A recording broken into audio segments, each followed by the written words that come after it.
அஸ்ஸலாமு அலைக்கும். Hi friends, எல்லோரும் எப்படி இருக்கிறீங்க? நல்லா இருக்கிறீங்களா? நான் இங்கே ரொம்ப நல்லா இருக்கிறேன். இப்போ நம்ம வாங்க வீடியோவில் போகலாமா?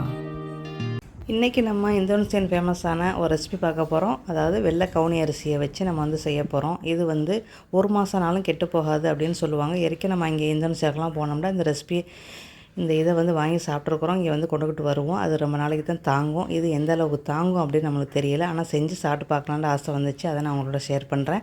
அதுக்கு தேவை இந்த கவுனி அரிசி, புழுவர் அரிசி இருக்குல்ல, வெள்ளை புழுவர் அரிசி. இது நம்மளுக்கு ஒரு கப்பு வேணும். இது 250 கிராம் இருக்கும்னு நினைக்கிறேன். அரிசி ஒரு கப்பு எடுத்துருக்கிறேன். சரியா, நீங்கள் சின்ன கப்பாக இருந்தாலும் போட்டுக்கிறோம். உங்களுக்கு எல்லாமே நீ கப் அளவு தான் நான் வச்சு சொல்கிறேன். இந்த அரிசியை தண்ணி ஊற்றி ஒரு அரை மணி நேரம் ஊற வச்சேன்டா போதும். ரொம்ப நேரம் ஊற வைக்க வேண்டிய அவசியம் இல்லை.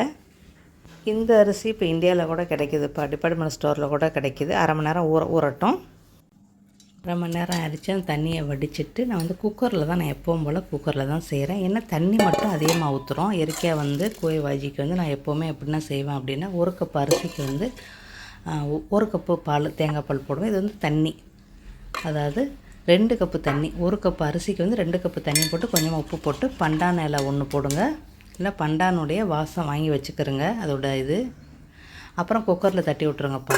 இது வேகிறதுக்கும் நம்ம இன்னொரு பொருளை ரெடி பண்ணுறதுக்கும் கரெக்டாக இருக்கும். இந்த சைடு ஒரு குவாலியை வச்சுக்கிறோங்க. வச்சுக்கிட்டு நம்ம எந்த கப்பில் அரிசி எடுத்தோமோ அதே கப்பில் 3 கப்பு கொக்கனட்டு போடுங்க. 2.5லேருந்து 3 நீங்கள் போடணும். சரியா, அப்ரஸ் கொக்கனட்டாக பார்த்து போட்டுக்கிறோங்க. அதில் வாசத்துக்கு பண்டான் இலையை போட்டு நல்லா வறுத்துக்கிறோங்க. அந்த வாசம் நல்லாவே வரணும். ஒரு கப்பு அரிசிக்கு நீங்கள் 2.5 கப்புலேருந்து 3 கப்பு தேங்காய் பூ போடலாம். நான் 2.5 கப்பு தேங்காய் பூ போட்டிருக்கேன். நீங்கள் 3 கப்பு வரைக்குமே நீங்கள் போடலாம். அப்புறம் நம்ம 1.5 கப்பு சீனி, நாட்டு வெல்லம், நாட்டு சர்க்கரை 1 கப்பும், அரை கப்பு சீனியும் நீங்கள் போடணும். நல்லா பொன்னிறமாக அந்த தேங்காய் பூ நல்லா கிறிஸ்பியாக வந்ததோடு நீங்கள் போடணும். இல்லைன்னா காஞ்ச தேங்காய் எல்லாம் விற்பாங்கள்ல, அதை கூட நீங்கள் வாங்கி செய்யலாம். அது இன்னமும் நல்லது. அப்புறம் ஏலக்காய் தூள் ஒரு அரை ஸ்பூன் அளவுக்கு போடுங்க. எல்லாத்தையும் நல்லா மிக்ஸ் பண்ணுங்கள். இது நான் அதோட தண்ணி, அதாவது நல்லா அது அதோட லிக்விட் வெளியாகி அந்த தேங்காயோட நல்லா சேர்ந்துடும். அதாவது நாட்டு சக்கரை நல்லாவே, சக்கரை நல்லாவே கரைஞ்சி தேங்காய் நல்லா மிக்ஸ் பண்ணிடும். மிக்ஸ் பண்ணி இது ஒரு நல்லா திரண்டு நல்லா வறட்சியாக வரும். அதுக்கு தோதான் நம்மளுக்கு சோறும் வெந்துருச்சு. கவுனி அரிசி சோறும் வெந்துருச்சு. இப்போ அவ்வளோதான். நீங்கள் அடுப்பை அடைச்சிட்டு இதை எடுத்து ஒரு தட்டில் வச்சு அதுக்கப்புறம் அதில் போடுங்க. ஒரு கப்பு அரிசிக்கு 3 கப்பு தேங்காய் பூ போடலாம். 1.5 கப்பு சீனி போடணும். வெள்ளை சீனியோடு நீங்கள் போடலாம். இப்போ நம்ம இந்த சோறை அதில் போட்டுறோம். ஓகேயா, புழுவர் அரிசி அதில் போடுங்க. போட்டு எல்லாத்தையும் ஒன்றா சேர்த்து மிக்ஸ் பண்ணுங்கள். நான் இது இந்தோனேசியன் வீடியோவில் தான் நான் பார்த்தேன். நம்ம பண்டவங்க, மேடான பாடிக்கெல்லாம் போனோம்னா இந்த புழுவருடைய இது அந்த சோள கருதுடைய இலை இருக்குது தெரியுமா, தோல், அது நம்ம தூக்கி போடுவோம்ல, அதை நல்லா காய வச்சுருப்பாங்க. அதில் தான் இதை மடித்து ஒரு பேக்கெட்டில் போட்டு வச்சுருப்பாங்க. நம்ம இந்தியாவுக்கு போனால் எப்படி முறுக்கு ஸ்வீட்லாம் வாங்குறோமோ அந்த மாதிரி இந்தோனேசியாவுக்கு போனால் இந்த மாதிரி பொருள்கள்லாம் விற்பாங்க. நம்ம வாங்கிட்டு தான் வருவோம். அந்த டேஸ்ட்டு குறையாமல் இருக்கும்.